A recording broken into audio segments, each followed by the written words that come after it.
सर्वद्वाराणि संयम्य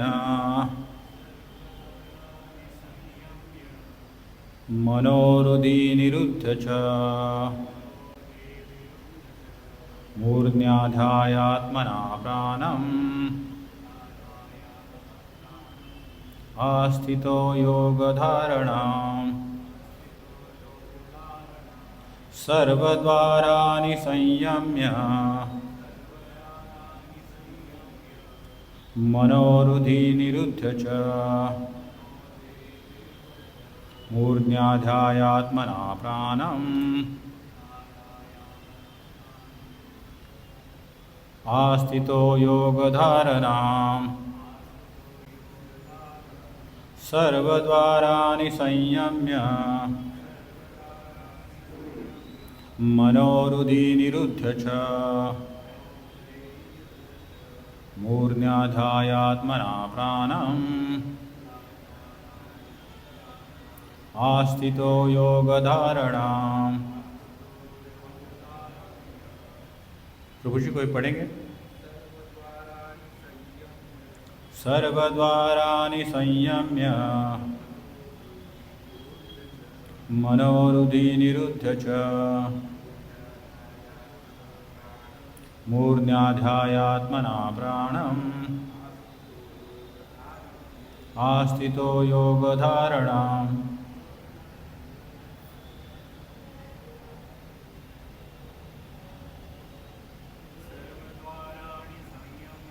सर्वद्वाराणि संयम्य मनोहृदि निरुध्य च मूर्ध्याधायात्मना प्राणम् आस्थितो योगधारणाम्। और कोई पढ़ना चाहे? अनुवाद पढ़ते, एक एक शब्द का ये मेरे पीछे बोलिए, फिर आगे मैं पढ़ता हूँ। सर्वद्वाराणि, शरीर के समस्त द्वारों को, संयम्य, वश में करके, मनः, मन को, हृदय में, निरुद्ध, बंद कर, च भी, मूर्ध्नि, सिर पर, आधाय, स्थिर करके,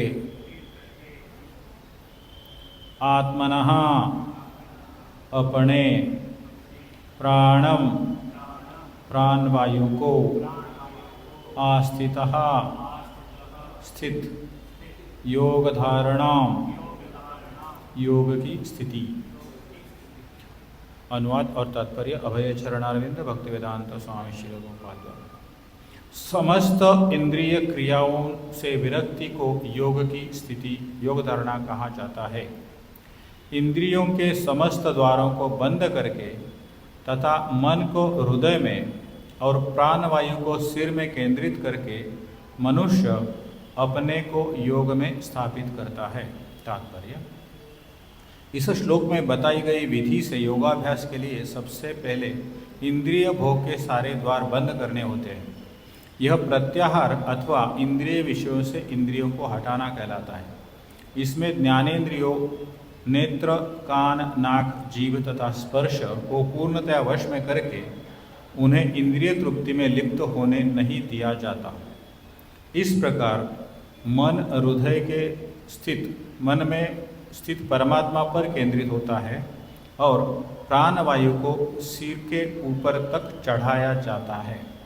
इसका विस्तृत वर्णन 6ठे अध्याय में हो चुका है, किंतु जैसा कि पहले कहा जा चुका है, अब यह विधि व्यावहारिक नहीं है। सबसे उत्तम विधि तो कृष्ण भावनामृत है। यदि कोई भक्ति में अपने मन को कृष्ण में स्थिर करने में समर्थ है तो उसके लिए अविचलित दिव्य समाधि में बने रहना सुगम हो जाता है। ओम अज्ञानतिमिरान्धस्य ज्ञानाञ्जनशलाकया चक्षुरुन्मिलितं येन तस्मै श्रीगुरुवे नमः। श्रीचैतन्यमनोभीष्टं स्थापितं येन भूतले स्वयं रूपा कदा मह्यं ददाति स्वपदान्तिकं वन्देऽहं श्रीगुरु श्रीयुतापदकमलं श्रीगुरून् वैष्णवांश्च श्रीरूपं साग्रजातं सहगना रघुनाथान्वितं तं सजीवं साद्वैतं सावधूतं परिजनासहितं कृष्णचैतन्यदेवं श्रीराधाकृष्णपदां सहगना ललिता श्रीविशाखान्वितंश्च हे कृष्णा करुणा सिन्धु दीनबन्धु जगत्पते गोपेशा गोपिकान्त राधाकान्त नमोऽस्तुते तप्तकाञ्चना गौराङ्गी राधे वृन्दावनेश्वरी वृषभानुसुते देवी प्रणमामि हरिप्रिये वाञ्छाकल्पतरुभ्यश्च कृपासिन्धुभ्येव च पतितानां पावनेभ्यो वैष्णवेभ्यो नमो नमः। जय श्री कृष्ण चैतन्य प्रभो नित्यानंद श्री अद्वैत वासादि गौरभक्तवृंद हरे कृष्णा कृष्णा कृष्णा हरे हरे हरे राम राम राम हरे हरे। हरे कृष्ण। पुनः एक बार स्वागत है। अभी हम आज का जो चर्चा है इसको शुरुआत करते हैं। अभी हम जो पहुँचे हैं 8वें अध्याय में पहुँचे हैं, तो 7वें अध्याय में भगवान कृष्ण भगवत ज्ञान के बारे में बताते हैं। भगवत ज्ञान मतलब प्राइमरी क्या होता है, भगवान की परा प्रकृति अपरा प्रकृति और भगवान का प्रकृति में किस रूप में अस्तित्व में रहते हैं। जिस प्रकार एक श्लोक आता है, रसोहम अप्सु कौन्तेय प्रभास्मि शशि सूर्य। जैसे जल के जो स्वाद है उसके रूप में भगवान उपस्थित होते हैं। प्रभास्मि शशि सूर्य, चंद्रमा और सूरज का जो रोशनी है उनके रूप में भगवान कृष्ण सृष्टि के अंदर उपस्थित रहते थे। तो भगवत ज्ञान जो है वो 7वें अध्याय में बताते हैं। 8वां अध्याय जो है वो किस प्रकार भगवान को प्राप्त कर सकते हैं। सिर्फ ज्ञान लेके फायदा नहीं ना, जब तक हम उसकी मनीषा नहीं करेंगे, किसी भी चीज़ का ज्ञान लेते तो हम उसको हासिल करने का प्रयास करते हैं। तो ये फिर किस प्रकार आप हासिल कर सकते हैं, इसके बारे में ये 8वां अध्याय है। तो 8वें अध्याय की शुरुआत ही होती है अर्जुन के प्रश्न से। अर्जुन भगवान कृष्ण को पूछते हैं कि मुझे बताइए ये ब्रह्म क्या है, अध्यात्म क्या है, आदि भूत क्या है, आदि दैव क्या है और अभियज्ञ क्या है। ये अलग अलग जो शब्द उसने अब तक जो सुने होते हैं उसका वो अर्थ पूछते हैं।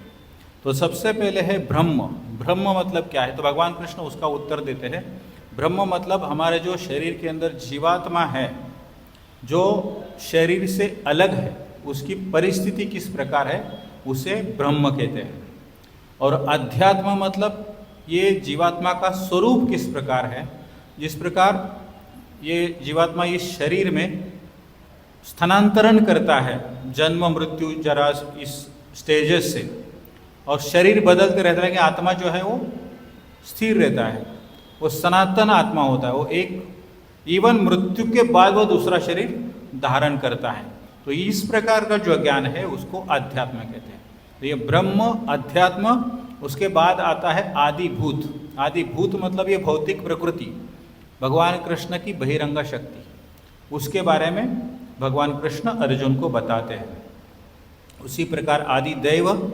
आदि दैव मतलब भगवान किस प्रकार प्रत्येक जीव के हृदय में स्थित है परमात्मा के रूप में, ये आदि दैव कहा जाता है।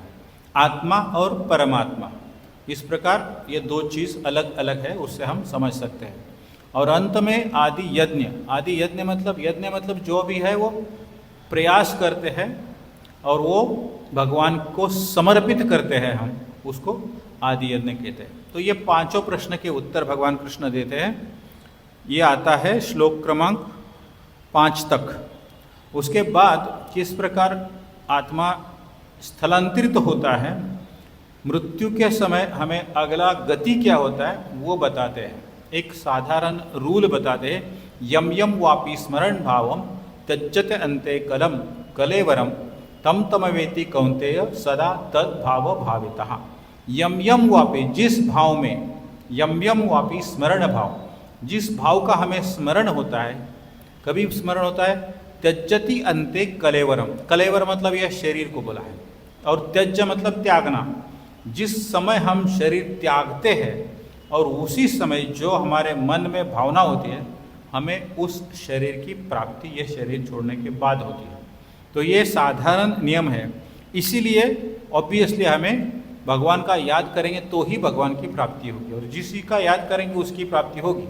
अगर ज़्यादा आप किसी चीज़ पे आसक्त हो, वो खाना हो, भोग हो, जो भी हो, तो आपको उसकी प्राप्ति होगी। इसलिए बोलते कॉन्शियसनेस जो है वो हमेशा अच्छा होना चाहिए, भगवान के प्रति ही होना चाहिए। और क्योंकि ये साधारण नियम है तो भगवान कृष्ण अर्जुन को बोलते इसलिए सतत मेरा स्मरण करो। ऐसा नहीं होना चाहिए कि कभी भी मुझे आप भूल जाओगे तो फिर प्रॉब्लम हो जाएगा, तो फिर आपको उसी प्रकार का योनि प्राप्त होगा, आपका इन शॉर्ट क्या होगा, पतन होगा। तो ये आता है श्लोक नंबर 6 तक। उसके बाद एक महत्वपूर्ण सेक्शन शुरू होता है श्लोक क्रमांक 9 से, जिसको बोलते योग मिश्रित भक्ति। 6वें अध्याय में पूरा योग का भगवान कृष्ण ने ज्ञान दिया है, लेकिन चूंकि उसका भक्ति के साथ किस हद तक रिलेशन आता है वो यहाँ पर बताते हैं, क्योंकि ये भगवत प्राप्ति कैसे करने का इसका ध्यान दे रहे हैं, इसलिए थोड़ा सा रेफरेंस आता है जिसको हम बोलते हैं ओवरलैप होता है। इसलिए यहाँ पर वो योग मिश्रित भक्ति के बारे में बताते हैं। तो योग मिश्र भक्ति क्या होती है, योग के आधार पर हम किस प्रकार भगवान को प्राप्त कर सकते हैं। तो इसमें से एक 10वां श्लोक थोड़ा सा महत्वपूर्ण है, जिसमें जो श्लोक इस प्रकार है, प्रयाण काले मनसा अचलेन। प्रयाण काले मतलब मृत्यु के समय, हम जब प्रयाण करते हैं इस धरती से दूसरे लोक पे, दैट इज प्रयाण। प्रयाण काले मनसा अचलेन, मन को आप अचल बनाए, स्थिर बनाए। प्रयाण काले मनसा चलेने भक्त्या युक्तो योग बलेने, और भक्ति में युक्त होकर योग के बल पर क्या करो आप, भ्रुवोर मध्य प्राणम आवेश्य सम्यक। भ्रुव मतलब ये आईब्रोज है, आईब्रोज के बीच में भ्रुवोर मध्य प्राणम आवेश्य, अपने प्राण को केंद्रित कीजिए। भ्रुवोर मध्य प्राणम आवेश सम्य,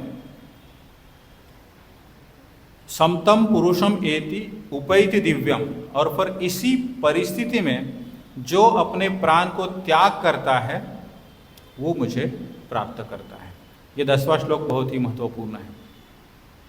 फिर आगे बताते हैं संक्षेप में इसका विधि क्या होता है, ये आज के श्लोक में आता है 12वें श्लोक में, जो इस प्रकार है, सर्वद्वारानि संयम में मनो रुदि निरुद्ध चे। सर्वद्वारानि, शरीर के जो सब द्वार है उसको किस प्रकार आपको संयमित करना है, फिर मुझे कैसे पा सकते हो। तो योग का एक प्रकार है।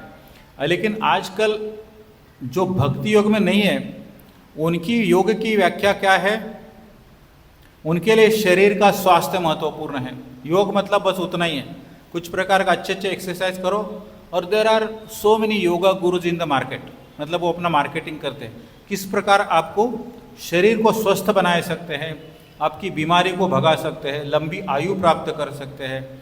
और योगा मतलब थोड़ा सा आजकल फैशन हो गया है, लोगों को लगता है मैं योगा कर रहा हूँ मतलब कुछ तो अलग कर रहा हूँ, किंतु योगा के पीछे जो शास्त्र है वो उसमें से बहुत लोग नहीं जानते हैं। योग का अर्थ होता है जुड़ना, भगवान के साथ हम किस प्रकार जुड़ सकते हैं योगा के आधार पर, वो है योगा शास्त्र। तो ये योग मार्केट में जो चलता है वो बिल्कुल कुछ हद तक मामूली होगा, एक दो एक्सेप्शन ही, बट जनरली आमतौर पर नहीं है। सबसे महत्वपूर्ण है उसमें यम नियम आहार प्रत्याहार ध्यान धारणा, ये योगा के 8 अंग है, जिस 6वें अध्याय में विस्तार पूर्वक भगवान कृष्ण बताते हैं। इसके बारे में कोई अवगत नहीं होता है। योगा करेंगे और बाद में फिर खाने का परहेज नहीं करेंगे, कुछ रूल्स फॉलो नहीं करेंगे, तो फिर उसका आपको फल जिस प्रकार मिलना चाहिए वो नहीं मिलता है। इसलिए ये बहुत ही महत्वपूर्ण है। योग की स्टेज आपको कहाँ तक आनी चाहिए, जिस प्रकार आज का श्लोक में भगवान कृष्ण बताते हैं, सर्वद्वारानि संयम्य। तो शरीर में प्रमुख 9 द्वार होते हैं। 9 द्वार कौन से हैं? 2 कान, 2 आँख, 2 नाकपुड़ी, मुख, मतलब ये 7 ऊपर की तरफ और नीचे की तरफ गुदा और जननेंद्रिय, ऐसे 7 द्वार है। तो जब भी हमारी मृत्यु होती है तब हमारा जो प्राण है, आत्मा है, वो इनमें से एक द्वार को चुनता है और शरीर छोड़ता है। किंतु ये श्लोक अगर ध्यान से सुना होगा आपने, क्या किस प्रकार आपको मुक्ति मिल सकती है? मूर्ध्याध्यायात्मना प्राणम आस्थितो। नहीं, आज का है, ये 10वें श्लोक में आना पड़ेगा हमको। भ्रुवोर मध्य प्राणम आवेश्य सम्यक। 2 आईब्रोज के बीच में प्राण को आपको लाना है और ब्रह्मरंध्र से ये बाहर निकलना चाहिए। ब्रह्मरत्न मतलब ये जो सर है उसका सेंटर पॉइंट है। तो प्राण को हम यहाँ पर लेके आएंगे अंदर से, ये इसका कनेक्शन होता है ऊपर। योगा का ये फाइनल स्टेज है और तभी आप भगवान से जुड़ सकते हैं। तो एक्चुअल जो योगा का पर्पस है वो ये है कि भगवान के साथ आत्मा को जोड़ना, ना कि एक्सरसाइज करके लंबी आयु प्राप्त करना, कुछ बीमारी दूर करना या मतलब रोग से दूर रहना। ये सारे बाय प्रोडक्ट्स है, गलत नहीं है, किंतु वो अंतिम उद्देश्य नहीं है। तो योग का जो मेन डेफिनेशन है वो जानना हमारे लिए बहुत ही आवश्यक है।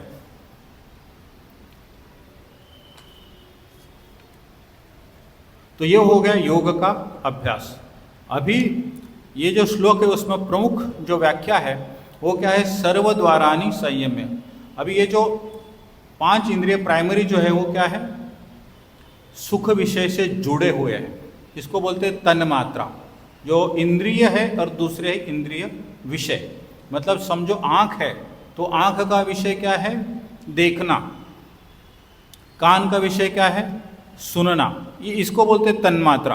रूप, रस, गंध और ये 5 तन्मात्रा 5 इंद्रियों से जुड़ी जाती है। शब्द, स्पर्श, रूप, रस और गंध। शब्द मतलब जो कान से होता है, कान से जुड़ा हुआ है। कान एक इंद्रिय है जिससे हम शब्द सुनते हैं। तो ये शब्द कान से जुड़ा हुआ है। त्वचा स्पर्श से जुड़ा है। आँख रूप से जुड़ा है। आँख हम देखने के लिए इस्तेमाल करते हैं। तो इसमें से बहुत सारे विषय है उसके। एक सुंदर युवती को देख सकते हैं, फिल्म देख सकते हैं। ये सारा हो गया भौतिक लेवल पे। किंतु इसका मुख्य उद्देश्य है भगवान का सुंदर विग्रह का दर्शन करना। इसी प्रकार हम आँखों की तृप्ति कर सकते हैं। आप कितने लोग देखते हो दर्शन करते 5-5 मिनट तक खड़े रहते, 5-5 मिनट तक। भगवान के दर्शन करने का भी एक विधि होता है। तो ये सारे जो इंद्रिया है हमारे खुद के सेटिस्फेक्शन के लिए नहीं यूज़ करना है, भगवान के सेटिस्फेक्शन के लिए यूज़ करना है। तो ये क्या है? भक्ति योग बताता है। किंतु योगा में इसका वर्णन है कि आप ये भी मत करो, उसको खाली नियंत्रित करो।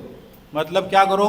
ब्लाइंड, द्वार बंद करो। जैसे हम एक घर में रहते समझ और हमको लगता है कि मुझे अभी दुनिया से दूर रहना है, कुछ नहीं करना है, मुझे इंद्रिय भोग नहीं करना है। तो घर के अंदर क्या करोगे? सबसे पहले आप अगला दरवाज़ा बंद करोगे, पिछला दरवाज़ा बंद करोगे, खिड़की बंद करोगे। तो फिर आपके जो बाहर के इंद्रिय विषय है वो आप देख नहीं पाओगे क्योंकि सब बंद है।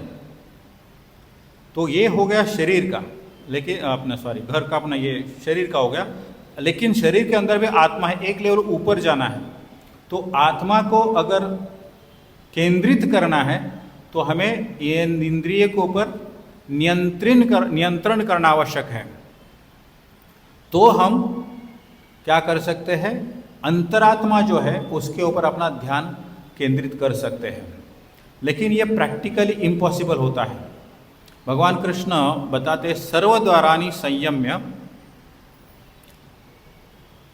नहीं है सॉरी दूसरा, सर्वकर्माणि मनसा संन्यासस्ते सुखम वशी नवद्वारे पुरे देहि कुर्वन् कार्यन।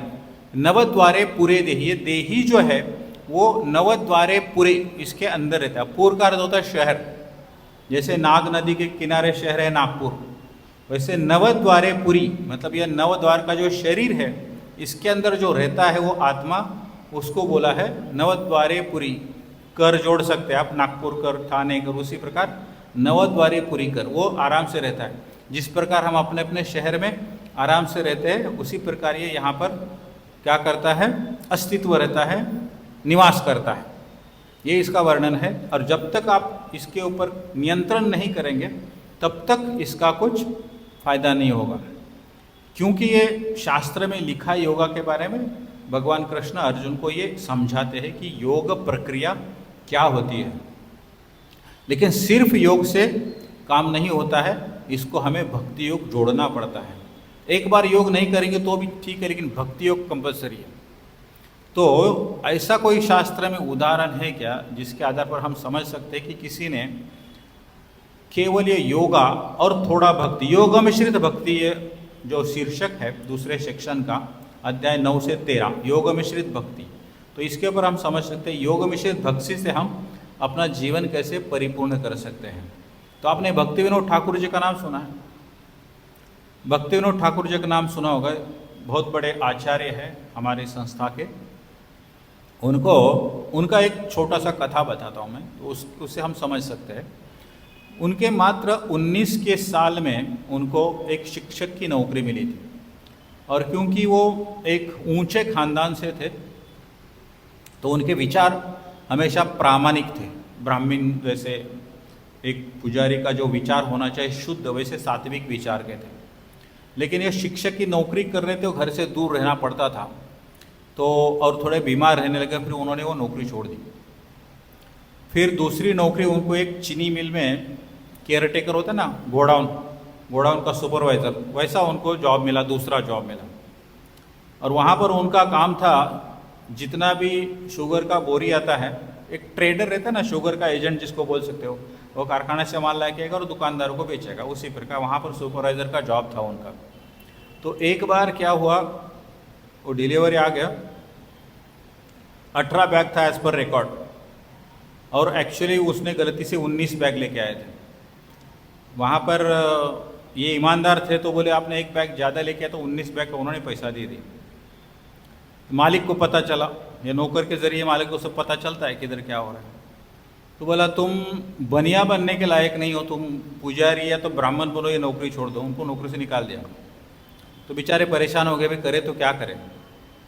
फिर उनके दादाजी थे नाना राजा वल्लभ दत्त, नाना जी थे एक्चुअली। तो नाना जी को पता चला कि मेरा पोता जो है उसके ज़िंदगी में कुछ ठीक नहीं चल रहा है, ना उसको नौकरी लग रही है, दूसरे काफ़ी स्ट्रगल थे। ये थोड़ा संदर्भ इसलिए मैं इतना बता रहा हूँ, काफ़ी स्ट्रगल थे। लेकिन इसके बाद उनको लगा कि थोड़ा मैं उसको भी मदद करूँगा।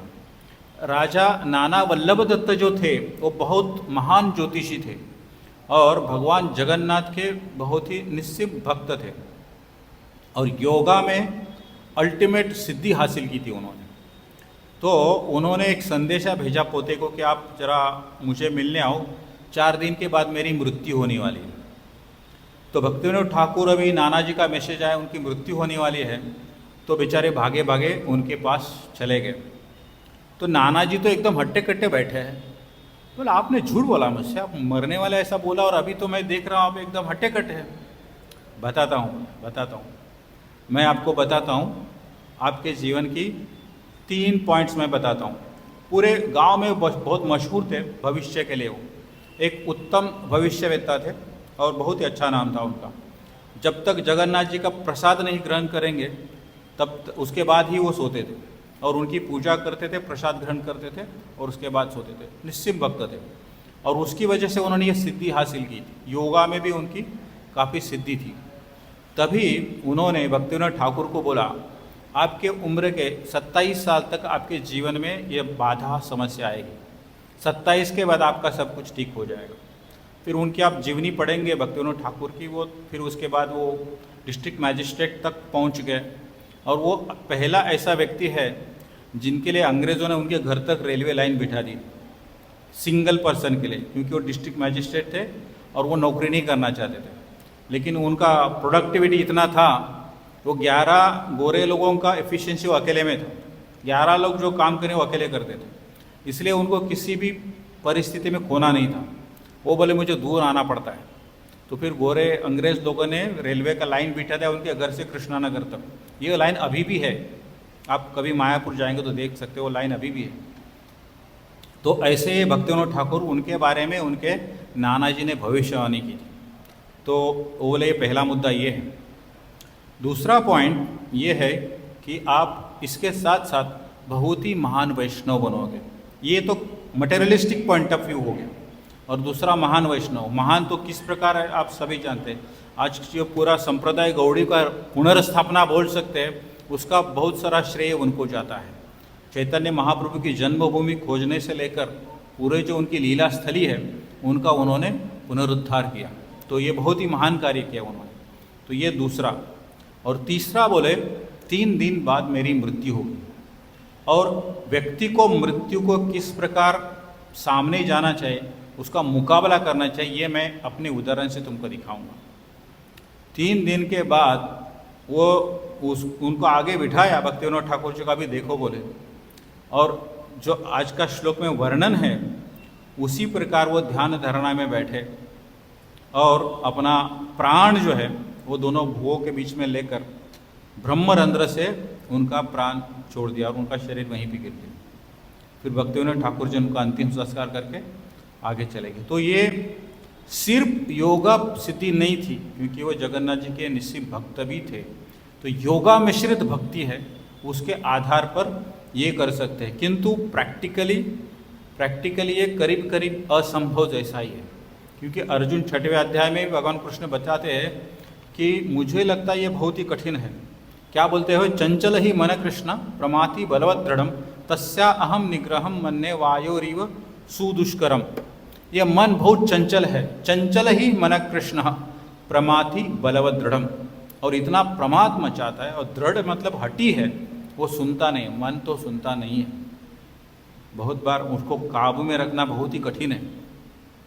तस्या अहम निग्रहम मन्ये वायोर इव सुदुष्करम। और मन को नियंत्रित करना मतलब किस प्रकार है?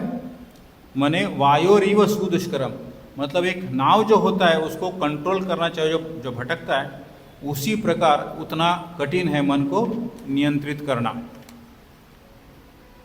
उसके बाद फिर भगवान कृष्ण उनको समझाते हैं कि किस प्रकार मन को नियंत्रित कर सकते हैं। मन का दूसरा एक यहाँ पर व्याख्या आती है कठोपनिषद में। वो जस्ट एक कंपैरिजन किया है। आत्मानम रतिविद्धम। आत्मा किस प्रकार है? आत्मानम रथिम विद्धि। एक रथ होता है, चैरियट। उसके अंदर जो चैरियट चलाने वाला है या मालिक है, जो बैठा है, रथ का मालिक वो बैठा है, ऐसा आप समझ लो समझने के लिए। आत्मानम रथनम विद्धि शरीरम रथम एवचः। और हमारा जो शरीर है वो रथ के समान है। बुद्धि तुम सारथी विद्धि। और बुद्धि क्या है? वो रथ का सारथी है। मन प्रग्रह एवच। प्रग्रह मतलब क्या बोलते हैं उसको, जो खींचो, रीन्स, लगाम। मन वो लगाम के प्रकार है। मन के सहारे आप वो घोड़ों को काबू में ला सकते हैं। इसलिए मन को कंट्रोल करना बहुत ही महत्वपूर्ण है। और इसका आगे उल्लेख आया था इंद्रियानी हया आहुर। और ये जो इंद्रिय है वो क्या है? घोड़े की तरह है। इंद्रियानी हया, हया मतलब घोड़ा। इंद्रियानी हया आहुर विषयांस्ते गोचरन। और इंद्रिय विषय जो है वो रास्ता है। तो इंद्रिय वो इंद्रिय विषय के रास्ते पर चलते हैं। जिस प्रकार हमारे आंखों को कुछ अच्छा देखने का मन करता है तो मूवी देखने के लिए कहाँ से कहाँ चला जाएगा, वो रास्ता है, इंद्रिय है, विषय है, और वो घोड़ा उस तरफ भागता है। विषयांस्तेषु चरणम आत्मेन्द्रिय मनोयुक्तम भोक्तेय अहर मनीषिणः। और ये सब जो भोक्ता है वो इसी के सहारे अपना जो इंद्रिय का जो है सेटिस्फाई करता है, उसको उनका क्या करना चाहता है, उनको सेटिस्फाई करना चाहता है, मतलब क्या समाधान करना चाहता है। और ये 5 इंद्रिय, सो हमारा जो जाल है विषय वस्तु वही है, किंतु फिर भी आप बुद्धि के सहारे इसके ऊपर नियंत्रण कर सकते हैं। अभी बुद्धि के सहारे कैसे कर सकते हैं? बहुत ही सिंपल उदाहरण है। समझो आपको बीमारी है, शुगर है, डॉक्टर बोलता है ज़्यादा मीठा मत खाओ, ज़्यादा मीठा मत खाओ। तो मन करता है मिठाई खाने का, लेकिन बुद्धि बोलता है रुको भाई, तुमको शुगर है, संभालो, नहीं तो क्या होगा, बढ़ जाएगा, बीपी है, जो भी है। तो बुद्धि के सहारे मन को आप नियंत्रित कर सकते हैं। या हम किसी को ऊपर रूठ जाते, बात नहीं करते, बहुत बात करने का मन करता है, लेकिन बुद्धि क्या बोलेगा, उसने इंसल्ट किया ना, मत बात करो। तो ये दोनों के बीच में द्वंद्व चलता रहता है। ये अगर मटेरियलिस्टिक लेवल पे इतना है, वही अगर एक लेवल ऊपर आके हम शास्त्र के आधार पर समझेंगे कि भाई ये इंद्रिय को यहाँ वहाँ भटकने से भगवान की सेवा में लगा दो। शास्त्र बताते हैं कि भगवान की भक्ति करेंगे तो मृत्यु के पश्चात आपको आपका जो अगला जीवन है वो अच्छा होगा। ये बुद्धि शास्त्र के आधार पर समझ सकता है और फिर वो मन को समझा सकता है। तो ये बहुत ही महत्वपूर्ण है। तो भगवान कृष्ण ये बहुत सारे उदाहरण देते हैं। ये दूसरे कठोपनिषद का है अभी का जो श्लोक है, लेकिन भगवत गीता में बहुत सारे उदाहरण समझाते हैं। लेकिन फिर भी अंत में क्या बोलते हैं, योगी नाम अपि सर्वेशाम मद अंतरेनात्मनः श्रद्धावान भजते यो माम समय युक्त तमो मतः। योगी नाम अपि सर्वेशाम, योगी में सबसे श्रेष्ठ योगी कौन है, मद गतेन अंतरात्मा, जो श्रेष्ठ है वो उसको मेरी गति प्राप्त होगी। मद गतेन अंतरात्मा श्रद्धावान भजते यो माम, श्रद्धा से जो मुझे भजता है उससे मेरी गति प्राप्त होगी। समय युक्त तमोमता, तो मुझ में मेरी भक्ति में युक्त होके वो मुझे प्राप्त कर सकता है। तो यहाँ पर ये भजते माम ही ये शब्द बहुत ही महत्वपूर्ण है। भजते जो है वो क्या है, सिर्फ पूजा अर्चा रिचुअल नहीं है। भजना मतलब सब इंद्रिय को भगवान की सेवा में लगाना, इंद्रिय विषयों को, उसको बोलते भजना, भजनते माम। तो ये भगवान कृष्ण बताते हैं अंत में योगा कितना भी करो, लेकिन भक्ति योग जो है वो सबसे महत्वपूर्ण है। ये 6ठे अध्याय का आखिरी श्लोक है। तो इवन वो जो था श्लोक अष्टांग योग वाला, उसी में ही ये कंक्लूजन भगवान कृष्ण बताते हैं। और ये क्यों बताते हैं, क्योंकि जीवात्मा का स्वरूप ही होता है भगवान की सेवा करना। जीवेर स्वरूप है कृष्णेर नित्यदास, ये दास ही है। ये भी हम बहुत आसानी से समझ सकते हैं। हम खुद को दास बोलने में हमको शर्म आती है, लेकिन प्रत्यक्ष अप्रत्यक्ष रूप से हम सबकी सेवा ही करते हैं। घर में उसी को हम प्यार का नाम देते हैं। पति पत्नी को खुश रखने के लिए क्या करते हैं, उसकी सेवा करते हैं। पत्नी पति को खुश करने के लिए सेवा करते हैं, बच्चे की सेवा करते हैं, हमारे पेरेंट्स की हम सेवा करते हैं। वो बोलते हैं हम प्यार से करते हैं। लेकिन आपके पिताजी एक ही लेवल है, उसके ऊपर परम पिता है, दादाजी है, नाना जी, पर नाना, इसके आगे कौन है पता नहीं। तो हमें कभी न कभी जो मूल है भगवान कृष्ण, वहाँ तक जाना है। तो वहाँ पर हमें उनकी सेवा करना है। इसीलिए बोलते हैं देवता की सेवा भी यहाँ पर कुछ हद तक ये नहीं किया गया है, वर्णन नहीं किया है। हमें मूल जो पूर्ण पुरुषोत्तम भगवान कृष्ण हैं उनकी ही सेवा करनी चाहिए। इसका उदाहरण आता है श्रीमद् भागवतम में कि जिस प्रकार हम झाड़ को पत्तों के ऊपर या उनके टहनी को पानी डाल के उसका संगोपन नहीं होगा, हमें उनके मूल में डालेगा तो फिर वो झाड़ के जितने भी ब्रांचेस है, फूल पौधे जो भी है, फल है, वो सभी तृप्त हो जाएंगे। उसी प्रकार शरीर में हम खाना खाते तो उधर को ही खाना मिलता है, उसी से हम शक्ति, हम सब जो अवयव है, जो इंद्रिया है, उनको मिलती है। ये इंद्रिया बोलेगा मैं ही खा लूँगा तो ये तो संभव नहीं है। अभी हाथ काम करता है तो हाथ खा नहीं सकता, उसके पास वो कैपेसिटी नहीं है, उसको ये स्टमक को ही देना पड़ेगा। तो इसी प्रकार अंत में हमें भगवान की ही सेवा करनी पड़ेगी। तो इसका भी उल्लेख किस प्रकार आता है श्रीमद् भागवतम के 11वां स्कंद 5वां अध्याय 3रा श्लोक है। यह श्लोक इस प्रकार, एषा पुरुषम साक्षात् आत्म प्रभावम ईश्वरम न भजन्ति अवजानन्ति स्थानात् दृष्टा पतन्ति अधा। तो ये श्लोक में ऐसा बताया गया है, ये नारद मुनि बताते हैं कि ये एषाम पुरुषम साक्षात, पुरुषम मतलब यहाँ पर भगवान कृष्ण को पुरुष बताया है, क्योंकि शास्त्रों के अनुसार परम पुरुष भगवान कृष्ण है। ये है मेन पुरुष, बाकी सब हम उनके सामने इन्फीरियर एनर्जी है, इसलिए एक स्त्री रूप में होते हैं। तो ये एषाम पुरुषम साक्षात आत्म प्रभावम ईश्वरम, और इनको जो न भजंती अवजानंती, ये जिनको जो भजता नहीं, उनका डिसरिस्पेक्ट करता है, अवजानंती स्थानात् भ्रष्टा पतंती अधः, उसका पतन जो है वो होता है। अधः मतलब नीचे, ऊर्ध्व मतलब ऊपर, वो नीचे की योनि में गिरता है। ये यहाँ पर नारद मुनि बताते हैं, जो कोई भी सभी जीवों के मूल आदि भगवान की सेवा नहीं करता और अपने कर्तव्य की उपेक्षा करता है, वह निश्चित रूप से अपने स्वाभाविक पद से गिर जाता है। स्वाभाविक पद से गिर जाता है मतलब अभी जो हमारा पद है एक मनुष्य ने, वहाँ से वो नीचे की तरफ गिर जाएंगे अगर सेवा नहीं करेंगे तो। और फिर उसके बाद क्या होगा, हमें दोबारा भक्ति करने का अवसर प्राप्त नहीं होगा, मतलब बहुत जन्म जाएंगे फिर उसके बाद। क्योंकि ये मनुष्य का जो जन्म है, ये क्या बोलते हैं, ये रेलवे के जंक्शन जैसा है, जहाँ से आपको दूसरा मार्ग मिल सकता है, लेकिन एक बार वो रेलवे आगे निकल गई तो फिर उसको कोई रास्ता नहीं। जैसे कल्याण से आगे या तो आप नासिक जा सकते, पूना जा सकते, लेकिन एक बार पूना की तरफ मुड़ गए तो वापस नहीं आ सकते। उसी प्रकार मनुष्य योनि से अगर हमारा प्रगति नहीं हुआ, नीचे की योनि में जाएंगे तो फिर बहुत घूमना पड़ेगा, फिर नीचे पतन होते जाएगा। तो इसलिए कम से कम मनुष्य योनि का जो मिनिमम रिक्वायरमेंट्स है, मिनिमम कर्तव्य है, वो आपको करना बहुत ही आवश्यक है। ये नारद मुनि यहाँ पर बताते हैं कि आपको न भजंती अवजानंती, अगर कोई भजन नहीं करता है, अवजानंती डिसरिस्पेक्ट करता है, स्थानात् भ्रष्टा पतंती दा, फ्रॉम देयर पोजिशन, स्थान मतलब उनका जो स्थान अभी का जो पोजिशन है, स्थानात् भ्रष्टा, भ्रष्ट मतलब फॉलन, नीचे चला जाता है, पतन हो जाता है नीचे की तरफ।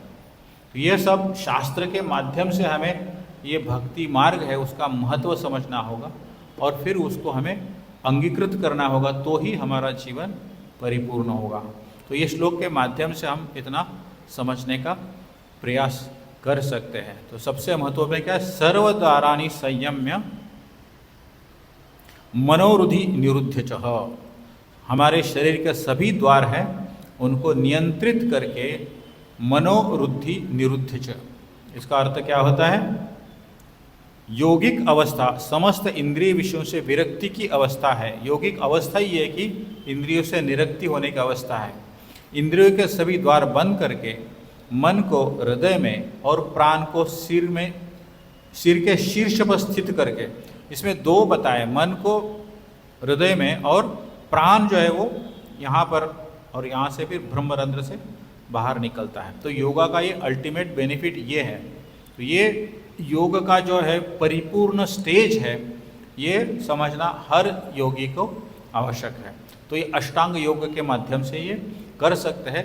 किंतु जिस प्रकार अर्जुन स्वयं विचलित हो गया था कि भगवान कृष्ण को पूछता है कि आप जो बता रहे मुझे लगता है ये पॉसिबल नहीं, चंचल ही मन कृष्ण, वो बंदर की तरह भागता है, एक जगह बैठता नहीं है, इसलिए मन को बहुत बार बंदर की उपाधि दी जाती है, बहुत कठिन है। तो ये सिर्फ इसको हम सिर्फ नियंत्रण करने से अच्छा अगर भगवान की सेवा में लगा देंगे, इसको बोलते हैं युक्त वैराग्य। जो भी हमारे सेंसेस है वो भगवान की सेवा में लगे, भक्ति के युक्त कीजिए और भगवान को अर्पण कीजिए, तो फिर क्या होगा, उसका आपको क्या बोलते हैं, उसको फल भोगना नहीं पड़ेगा। निष्काम कर्म योग उसको बोलते हैं। जिस प्रकार हम अपने जो भी शरीर है उसको भगवान की सेवा में लगाइए, जो भी संपत्ति है धन वो भगवान की सेवा में लगाएं, जितने हमारे रिश्तेदार सबको भक्ति में लाने का प्रयास कीजिए। तो भक्ति का जो प्रचार करेंगे तो फिर योगा से भी अच्छी स्थिति आपको प्राप्त हो सकती है। भगवान कृष्ण 6वें अध्याय के अंत में जो अष्टांग योग का पूर्ण अध्याय है उसके अंत में बताते हैं कि योगी नाम अपि सर्वेशा, सभी योगी में भक्ति योगी जो है वो सर्वश्रेष्ठ है, केवल मुझे ही भक्ति योग से ही मुझे प्राप्त कर सकते हो। आखिरी अध्याय में बता दे भक्त्या माम अभिजानाति, केवल भक्ति योग के द्वारा ही आप मुझे जान सकते हो। ये भगवद गीता के हर एक श्लोक का कहीं न कहीं रेफरेंस जोड़ देंगे तो अंत में कंक्लूजन यही है कि भक्ति के सिवा ये इस जीवन में हमारे लिए और कोई उन्नति का मार्ग नहीं है। तो इस श्लोक के माध्यम से हमें समझ सकते हैं। और आप सभी ने इतना शांतिपूर्ण तरीके से श्रवण किया, इसलिए आप सभी का बहुत बहुत धन्यवाद। हरे कृष्ण। श्रीमद् भगवद गीता की, भक्ति वेदांत स्वामी श्री गोपाद की, श्री श्री राधा गोविंद देव भगवान की। हरे कृष्ण। किसी का